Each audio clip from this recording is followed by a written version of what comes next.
Olá, malta. Então, eu estava cá em casa a precisar de refletir, de pensar, e para isso eu peguei no meu livro Todos os Contos de Clarice Lispector e dei continuidade à leitura. E o que aconteceu foi que eu li a primeira vez, fiquei completamente fascinada, depois voltei várias vezes atrás na leitura para ler, para sublinhar, para escrever comentários, como vocês podem ver. Tentei escrever no caderno, mas estava-me a sentir demasiado ansiosa porque tinha muitas informações ao mesmo tempo, então eu decidi fazer aqui este momento em que nós lemos o conto e analisamos. No caso, eu vou ler e vou exteriorizar os pensamentos que eu tenho ao ler este conto. Então será uma leitura mais uma análise e vou tentar deixar o link de algum site que tenha o conto disponível online, ok? Portanto, o conto que nós estamos a falar no momento é Cartas a Ermengardo, de Clarice Lispector. Então, primeira carta. Portanto, aqui primeira carta já sabemos que, ou o que indica-nos que provavelmente este conto será constituído por cartas.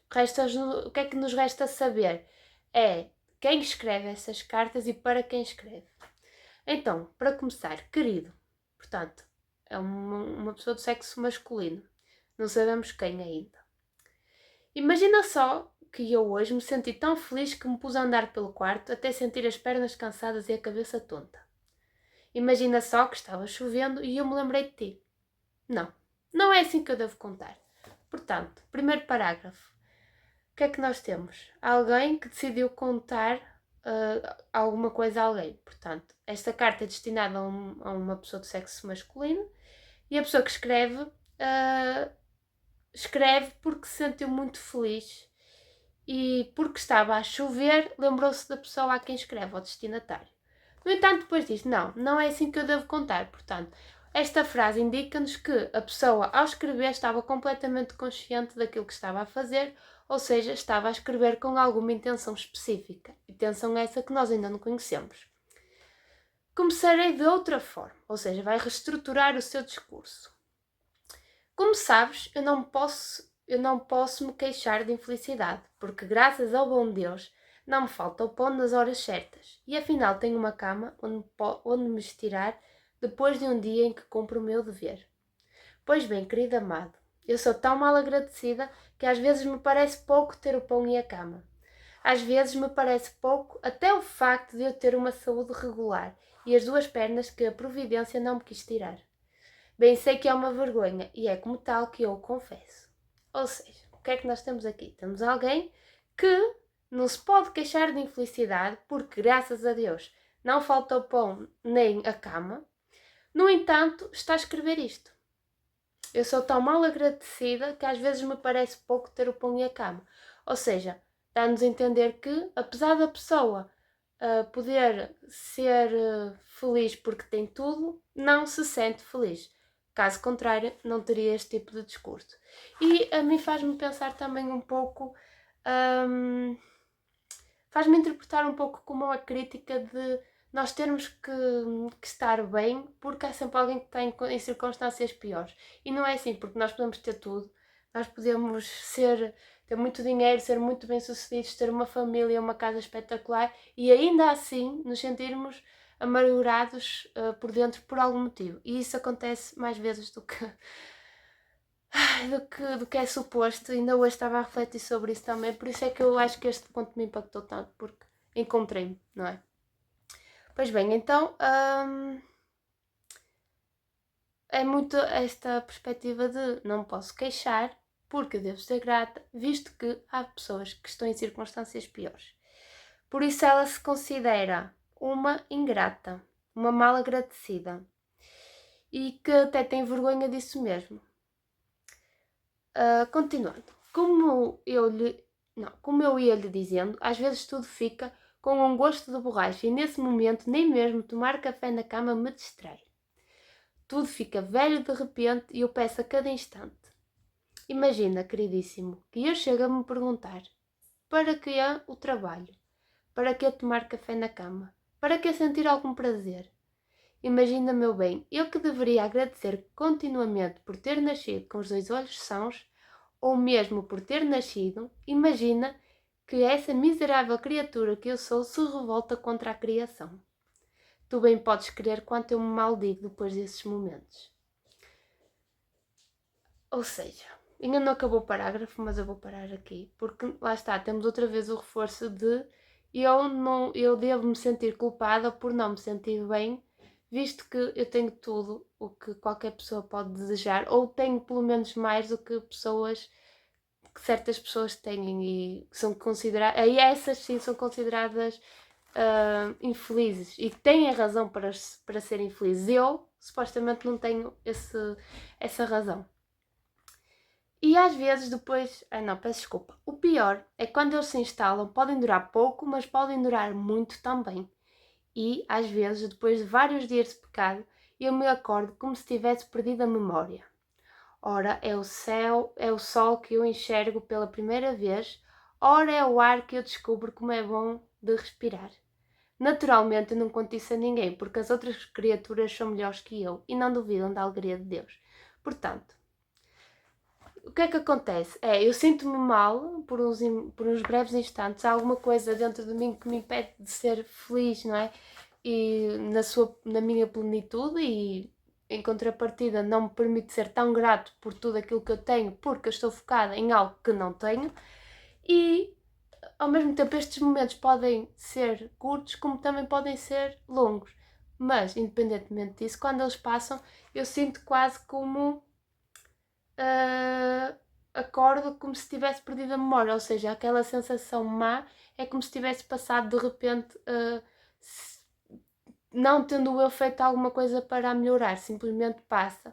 E o sol é como se fosse visto pela primeira vez, e o ar que eu descubro como é bom de respirar, ou seja, há quase que um renascimento, quase como se fosse a fênix, não é? O renascer das cinzas. E claro que ela não vai dizer isto a ninguém, porque obviamente ninguém ia compreender, no sentido em que ela tem uma vida melhor do que muitas outras pessoas têm. Portanto, não há motivos para reclamar, não há motivos para ser infeliz. E pronto, enfim. Vês, queridíssimo, eu tenho até medo de mim, em alguns momentos. Que ousadia a minha de escrever esta frase: duvidar da alegria de Deus. Até onde vou chegar? É isso que eu me pergunto, até onde? Portanto, até onde vai esta sinceridade e até onde vai esta quase insatisfação existencial? Pois bem, quando estava chovendo, hoje mesmo, eu profanei a criação com um coração tão torturado e uma alma onde havia tanta raiva que a bondade das criaturas não podia entrar. Levei minha cara para a rua, sobre uma maca, mostrando-a a todos. Chorem por mim, chorem por mim. E toda a vez que alguém sorria eu gritava: morte, morte, morte.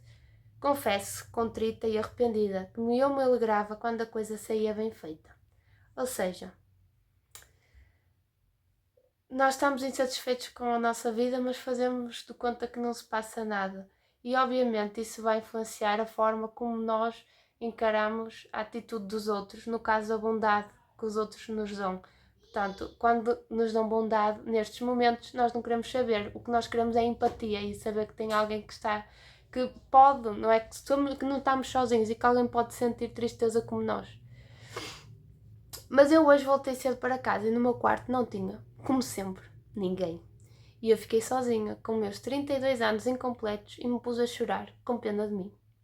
Tentei tudo, afianço-lhe para melhorar. Repeti, que a maldição caia sobre mim se eu não ficar alegre. Nenhum resultado. Tentei com melhores modos. Você nada é, que direito tem de ficar triste? Zero. Então eu vi que era sincera, embora não compreendesse porque numa terra tão feliz eu chorava. E aqui temos mais uma vez o reforço daquilo que nós já tínhamos conversado antes, que é: eu estou triste e não tenho motivos para isso e ninguém vê os motivos para eu estar triste. Eu quase que não tenho direito a sentir-me triste. E eu acho que isto casa muito bem com a sociedade que nós temos atualmente e com muitas das ideias que são propagadas pela internet, que é a positividade tóxica, ou seja, eu não posso ficar triste, eu tenho que estar feliz porque a vida merece ser vivida. Mas aqui temos algo mais, que é também a questão da solidão. Fiquei sozinha com os meus 32 anos incompletos. Vamos notar isto, sozinha com os meus 32 anos incompletos. E acho que isto aqui não está por acaso. Porque podia dizer simplesmente fiquei sozinha, mas diz que ficou sozinha com os 32 anos incompletos. E daqui a pouquinho nós já vamos perceber o porquê, mas eu não vou já dar o spoiler. Portanto, sozinha, já temos uma vaga ideia que a pessoa é solitária, a pessoa que escreve.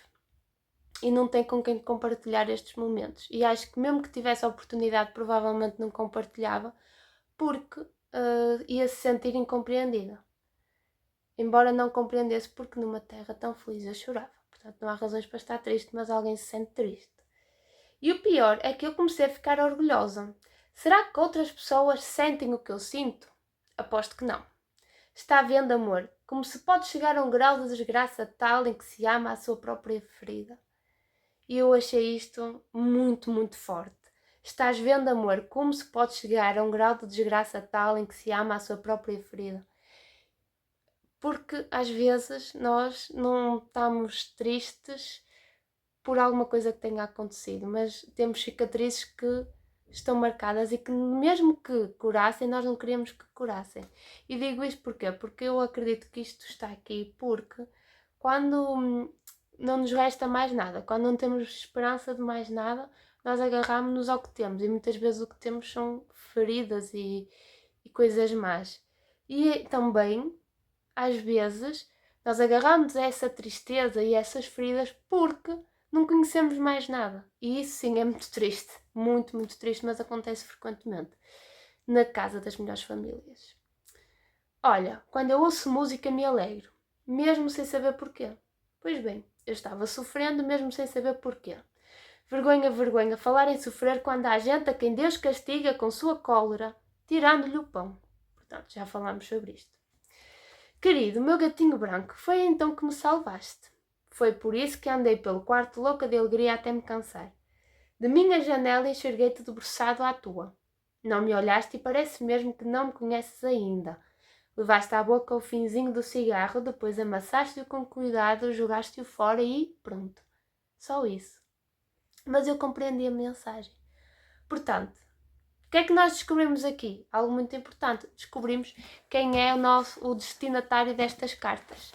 Que no caso é um vizinho, acho que podemos considerar assim, um vizinho, ou alguém que vive nas proximidades, não é? Porque dá para ver da janela do quarto, a janela do destinatário. Portanto, é uma pessoa desconhecida.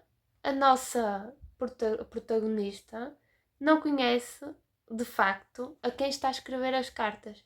E acho que isto tem muito a ver com a solidão que ela sente. Portanto, a pessoa está tão sozinha que tenta contornar isso escrevendo cartas a um desconhecido. Um desconhecido que não a conhece, não é? Porque no caso ela conhece-o de vista.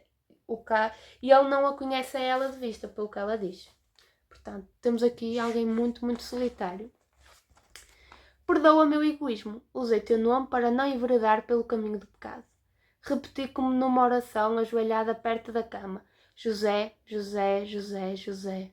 Disse tantas vezes o mesmo que no fim já havia mudado o teu nome por um outro, de que gosto mais. Ermengardo, Ermengardo, Ermengardo, Ermengardo, Ermengardo. E depois eu disse, eu te amo, eu te amo, eu te amo. E o amor pelos homens reconciliou-me com o mundo e com Deus. Não posso ser tão orgulhosa que penso ter a chuva parado, porque Deus quis abençoar minha redenção. Mas eu sinto que essa é a verdade. Aí está. E é por isso, meu rei, que eu beijo os teus cabelos e tuas mãos. E sinto-me tão agradecida e feliz que é mesmo possível que eu te mande um dia todas as cartas que te escrevi. É sempre grata e humilde, Idalina. Portanto, já sabemos quem escreve. É a Idalina, uma pessoa muito solitária que tem 32 anos.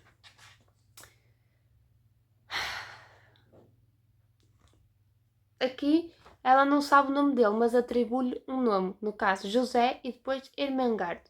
José terá sido por acaso, principalmente quando surgiu como numa oração ajoelhada? Não, José é um nome bíblico. Agora, o Ermengardo confesso que não procurei, mas vou deixar aí as notas para a edição procurar. E pronto, acaba assim a primeira carta. Entraremos então na segunda carta. já não é só querido, é Ermengardo querido. Porquê? Porque ela já lhe atribuiu um nome. Hoje li numa revista um artigo sobre o spleen. E o spleen é engraçado, eu não conhecia o que é que era isto. Eu fui procurar e tem 2 significados. Um significa o baço e outro é associado à tristeza pensativa, à melancolia, que era associada ao Baudelaire. Baudelaire, não sei dizer. Portanto, acho que o facto desta tristeza pensativa vir do baço não é por acaso, e o facto de estar aqui mencionado também não é. Agora vamos ver como é que é encarado este conceito.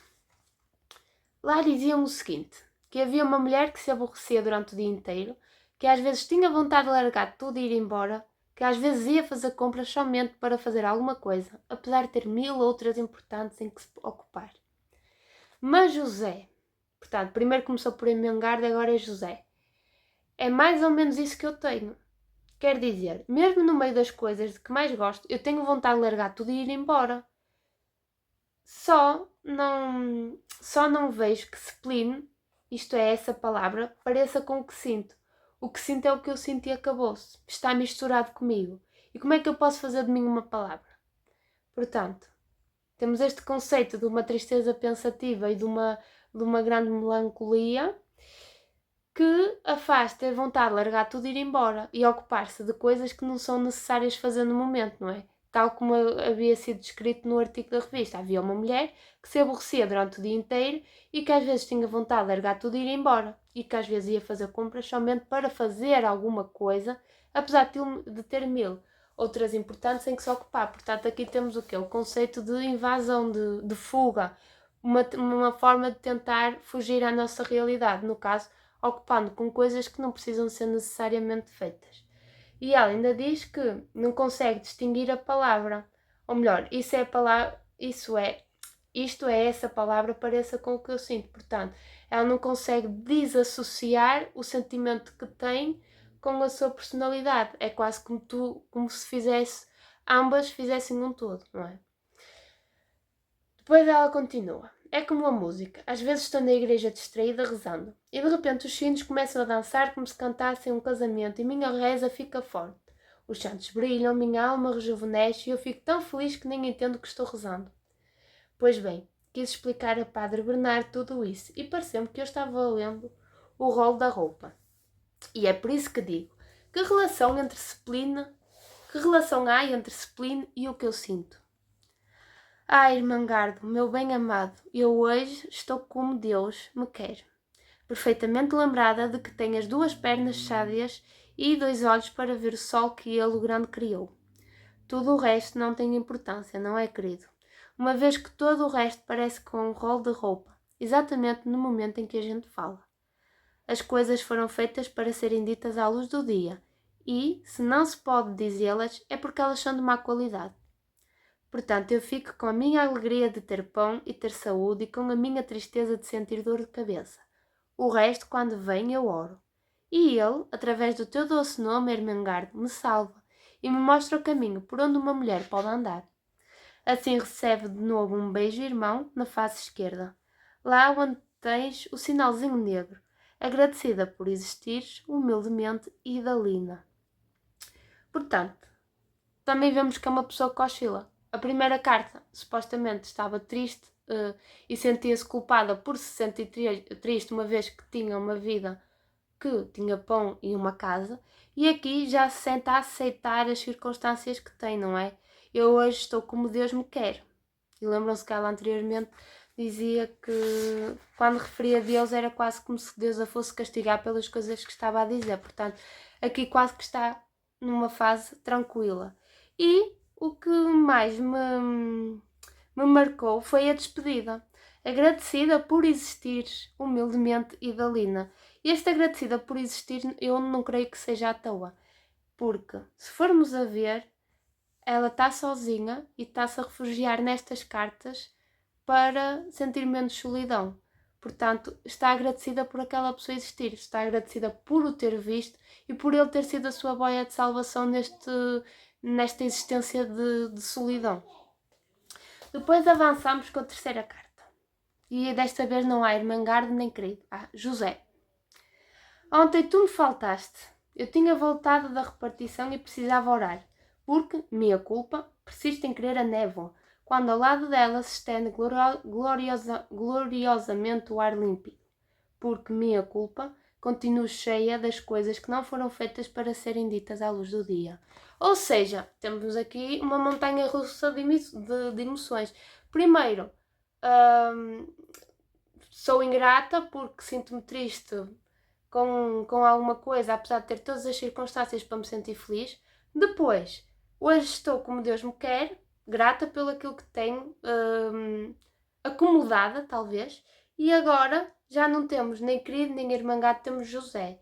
E nós temos que ver que, quando ela repetiu a oração, ajoelhada, perto da cama, veio José, José, José. Disse tantas vezes o mesmo, que no fim já havia mudado o teu nome para um outro, Ermengardo, de que gosto mais.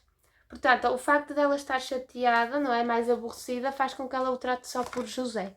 E temos aqui o facto dele ontem lhe ter faltado, fez com que ela persistisse em querer a névoa, ou seja, voltamos para aquele sentimento de spleen, daquela angústia, daquela insatisfação existencial.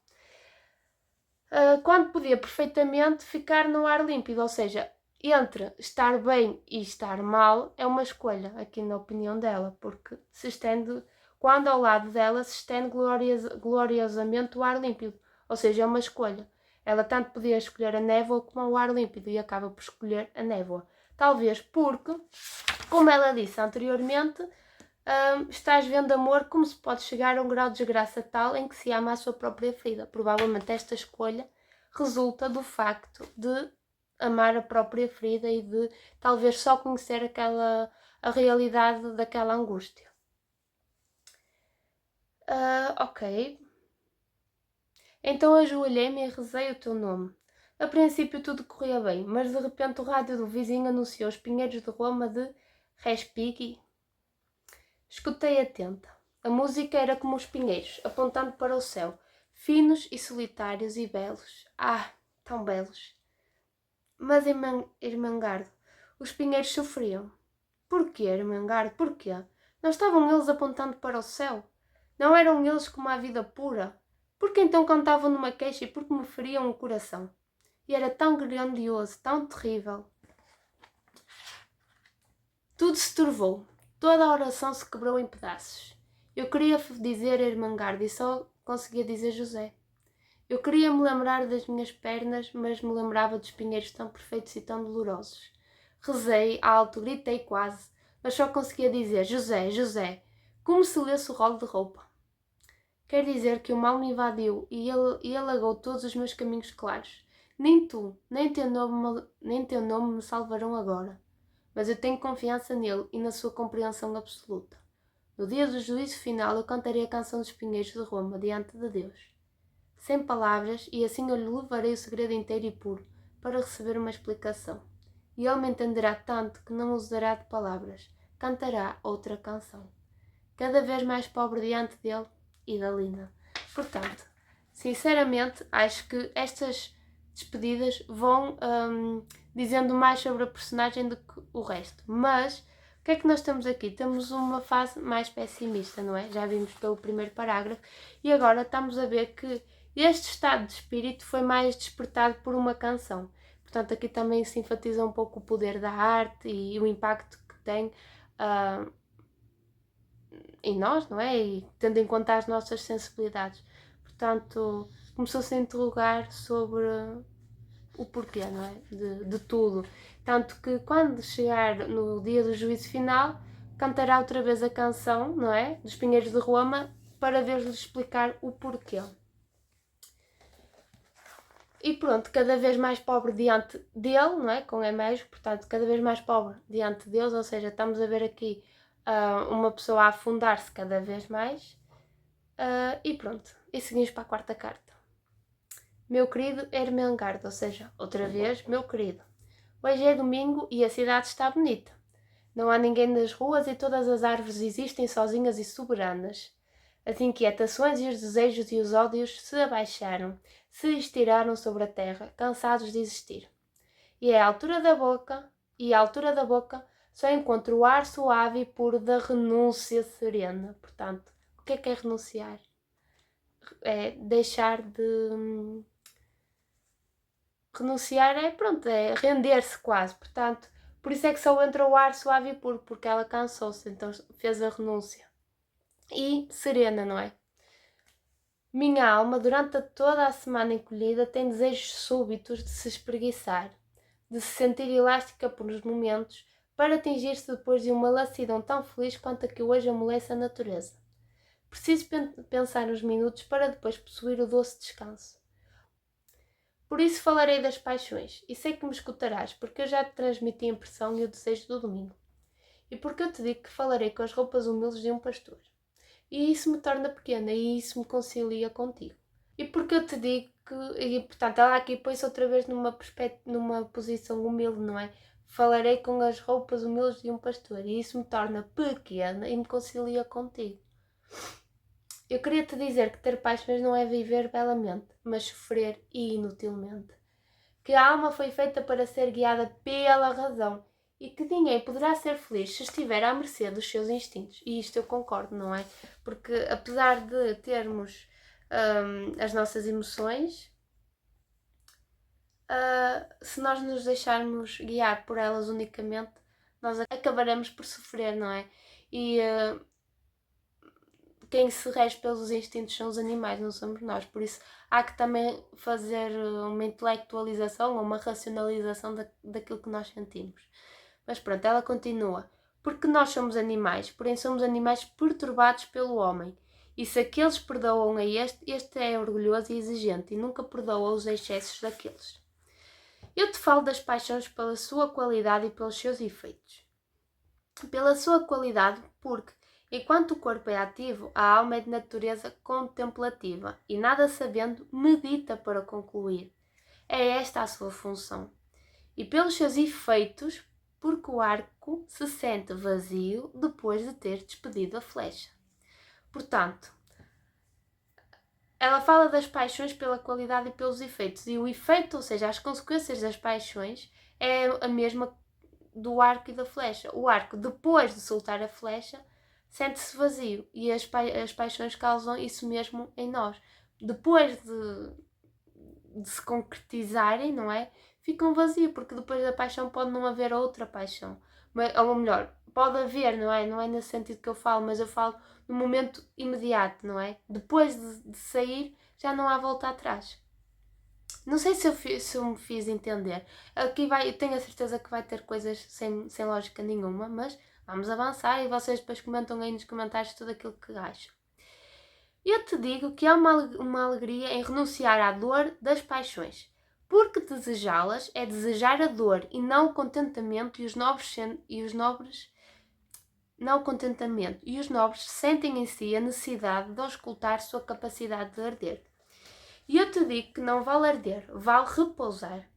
Vale encontrar a compreensão de si e da vida por intermédio da razão, que nos distingue dos animais. Portanto, exatamente aquilo que eu vos falava há pouco, de que a alma foi feita para ser guiada pela razão e que ninguém poderá ser feliz se estiver à mercê dos instintos. Portanto, aqui a felicidade passa por compreendermos-nos a nós e à vida e pronto, aos sentimentos que vamos ter nos entretantos.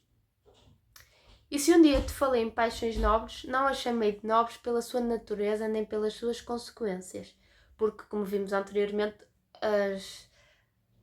as consequências, a natureza e as consequências das paixões não são positivas, senão por piedade de sua fonte, o eterno vazio do homem. Porque o homem perturbado pelo orgulho procura a paixão como uma forma de achar a humildade. Portanto, mais uma vez, temos aqui o termo humildade. E ele pressente, e ai dos cegos, que depois virá a humildade, e na humildade há a serenidade da flor que se permite balançar ao sopro da brisa. Isto que é que me leva a concluir, e é engraçado porque das outras leituras não tinha visto, portanto eu vou sublinhar aqui. Isto, a meu ver, relaciona-se muito com aquele aspecto de só sei que nada sei.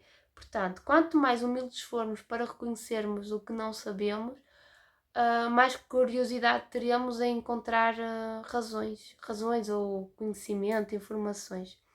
Portanto, ela diz que depois virá a humildade, e na humildade há a serenidade da flor que se permite balançar ao sopro da brisa, ou seja, deixar-se levar, inclusive pelo que não se conhece.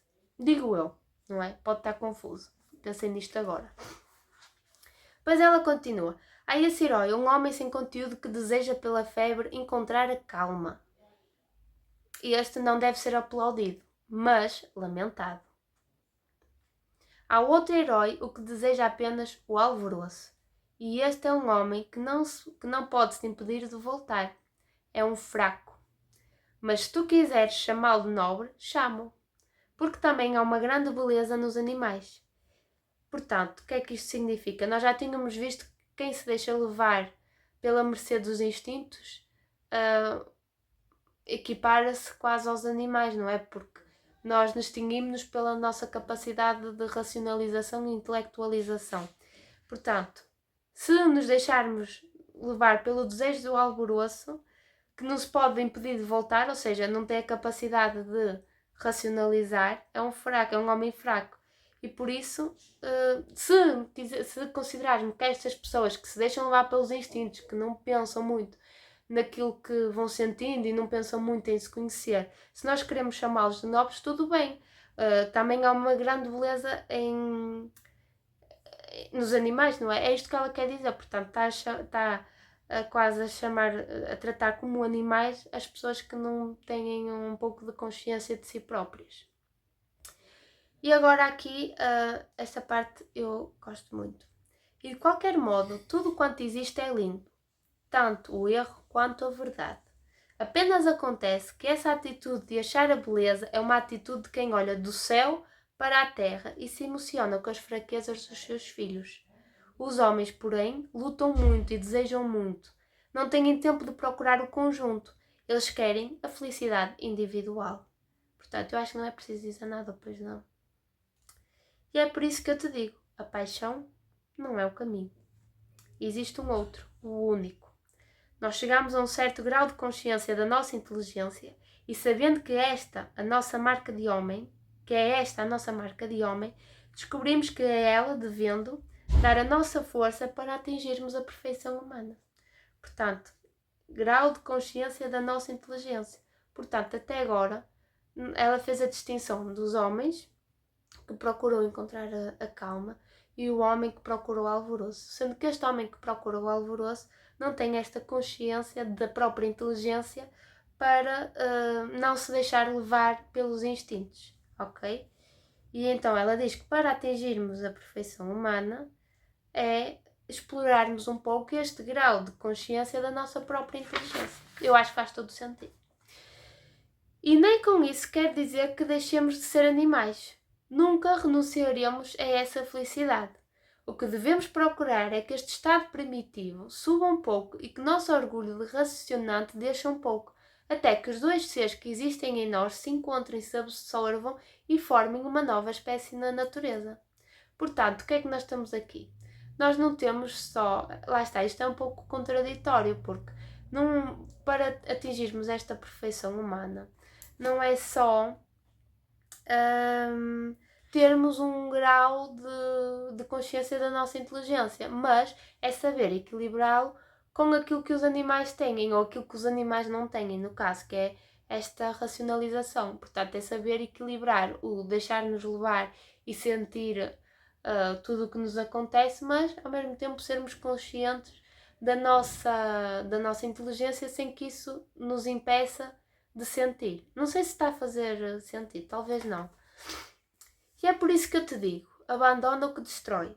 A paixão destrói porque desassocia. A paixão nasce no corpo e não o compreendendo, nós a situamos na alma e nos perturbamos. Eu te explico tudo isto para que nunca enalteças o que vai para a guerra com o espírito contente e o que se mata por amor. Portanto, aqui já temos, a meu ver, um bocadinho aquele conceito aqueles conceitos do Ricardo Reis, o estoicismo, o epicurismo, o aproveitar o momento de uma forma tranquila, a evitarmos grandes alterações no nosso espírito. Perdoa-os apenas. Eles ainda não compreenderam que na vida existe o sorriso e que a paixão o destrói e o transforma num rictus tremendo que já não é humano. Porquê? Não é humano porque já ultrapassa os limites daquele grau de consciência da nossa inteligência. Se tu não puderes te libertar de desejar paixões, lê romances e aventuras, que para isso também existem os escritores. Para isso o quê? Para fazer sentir, ou seja, para nós vivermos certo, para nós sentirmos o impacto de certas experiências sem as vivermos efetivamente. É para isso que os escritores servem. E outra coisa, quanto ao que eu te disse, há algum jovem que não dorme de noite, imaginando novas aventuras de Dom Quixote. Explica-lhe que o depois da paixão tem o gosto do cigarro apagado.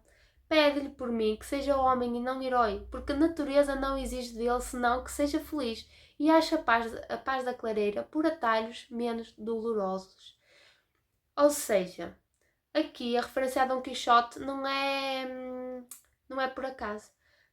Porque o Dom Quixote imaginava que ia viver, que a realidade era como naqueles romances de cavalaria que ele lia. E portanto, quem se deixa levar por estes ideais românticos, não é? No caso, pela imaginação mais, pela idealização, acaba por se desiludir, não é? Porque depois das grandes ilusões vem o gosto do cigarro apagado, ou seja, uma sensação desagradável. E portanto, ela pede para, se ele conhecer algum jovem, para lhe transmitir isso, para ele viver, encontrar a paz, sem ter que realmente viver caminhos tão turbulentos como provavelmente ela viveu. Explica-lhe isto e eu poderei gozar este domingo com a humildade necessária. Agora, se me perguntares como sabes dessas coisas, eu te responderei com as palavras de Kipling, tão citadas pelo meu professor de Direito Público. Isso é uma outra história. Agradecida por me escutares, Idalina. E agora vamos entrar na última carta. Quinta carta. Meu querido Ermengardo, em verdade eu te digo, felizmente tu existes. A mim bastaria apenas a existência de uma criatura sobre a terra para satisfazer o meu desejo de glória, que não é senão um profundo desejo de vizinhança. Vocês lembram-se que ela não o conhecia, ela sentia-se tão solitária que viu da janela, não é? Ele a fumar o cigarro e decidiu escrever-lhe, mesmo sem o conhecer, mesmo sem ela conhecer. E portanto aqui a existência sobre a terra para satisfazer o meu desejo de glória, que não é senão um profundo desejo de vizinhança. E eu acho que isto é muito triste, porque o maior desejo dela era ter um vizinho, ou seja, um vizinho no seu coração quase.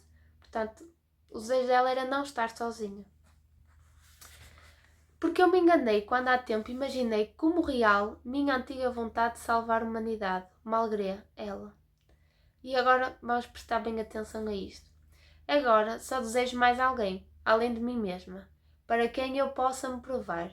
E nessa volta para a Idalina, compreendi também que tão belo e tão impossível como aquele outro sonho é o de tentar salvar-se a si mesmo. E se é tão impossível, por que então me encaminhar para esta nova cidadela que seria agora uma pobre mulher perturbada, ou seja, ela própria? Não sei. Talvez porque é necessário salvar alguma coisa. Talvez pela consciência tardia de que nós somos a única presença que não nos deixará até à morte. E é por isso que nos amamos e nos buscamos a nós mesmos. E porque enquanto existirmos, existirá o mundo e existirá a humanidade. Eis como, afinal, nós nos ligamos a eles. Portanto, não sei se vocês se recordam para o detalhe que eu chamei a atenção quando nós lemos a primeira carta, em que ela diz que estava sozinha com os seus 32 anos, exatamente, e eu fiquei sozinha com os meus 32 anos incompletos e me pus a chorar. E porquê? Porque esta questão de salientar a idade tem a ver, a meu ver, não é? com esta parte do texto, em que ela percebe que, em vez de que estava perdida de si própria, ou seja, estava tão preocupada em encontrar no exterior que se esqueceu de olhar para dentro, e por isso é que ela depois diz que, e nessa volta para a Idalina, ou seja, para ela própria, compreendi também que tão belo e tão impossível como aquele outro sonho, não é, exterior, é o tentar salvar-se a si mesmo. E eu nunca vi tão bem retratado a importância de termos amor próprio. porque é tal e qual como diz aqui, não é? Nós somos a única presença que não nos deixará até à morte. E por isso que nos amamos e nos buscamos a nós mesmos. Porque enquanto existirmos, existirá o mundo e existirá a humanidade. Por isso faz todo sentido nós gostarmos de nós próprios para conseguirmos viver, não é? Porque enquanto existimos, existe o mundo. Se nós não cuidarmos de nós e não tivermos este amor próprio, estamos-nos a desgastar e a dar e até impedir de apreciarmos o mundo e a humanidade. Então eu nunca vi, nem nunca me tocou tanto a questão do amor próprio como neste conto. Portanto, eu fiquei completamente fascinada. Tudo isso que eu estou dizendo é apenas um preâmbulo qualquer que justifique o meu gosto de te dar tantos conselhos. Porque dar conselhos é de novo falar de si. E cá estou eu. Mas afinal, eu posso falar com a consciência em paz. Nada conheço que dê tanto direito a um homem como o facto de ele estar vivendo. Vou sublinhar isto que não tinha sublinhado. Mas nada conheço que dê tanto direito a um homem como o facto de ele estar vivendo. Este preâmbulo também serve por uma desculpa.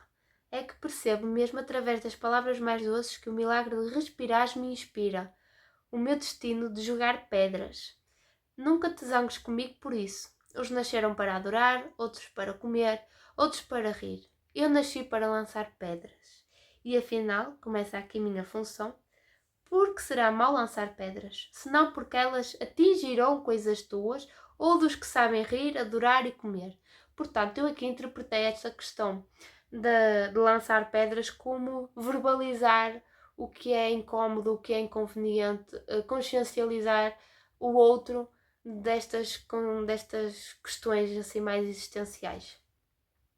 Uma vez esclarecido este ponto e uma vez que me permite jogar pedras, eu te falarei da Quinta Sinfonia de Beethoven. Portanto, temos aqui outra vez a referência à música. Senta-te, estende tuas pernas, fecha os olhos e os ouvidos. Eu nada te direi durante 5 minutos para que possas pensar na Quinta Sinfonia de Beethoven. Vê, e isto será mais perfeito ainda. Se consegues não pensar por palavras, mas criar um estado de sentimento. Vê se podes parar todo o turbilhão e deixar uma clareira para a Quinta Sinfonia. É tão bela. Só assim a terás, por meio do silêncio. Compreendes? Se eu a executar para ti, ela se desvanecerá nota por nota. Maldada à primeira, ela não mais existirá. E depois da segunda, a segunda não mais ecoará. E o começo será o prelúdio do fim, como em todas as coisas. Portanto, vou sublinhar isto. Porque quando nós começamos algo, nós à partida sabemos que terminará.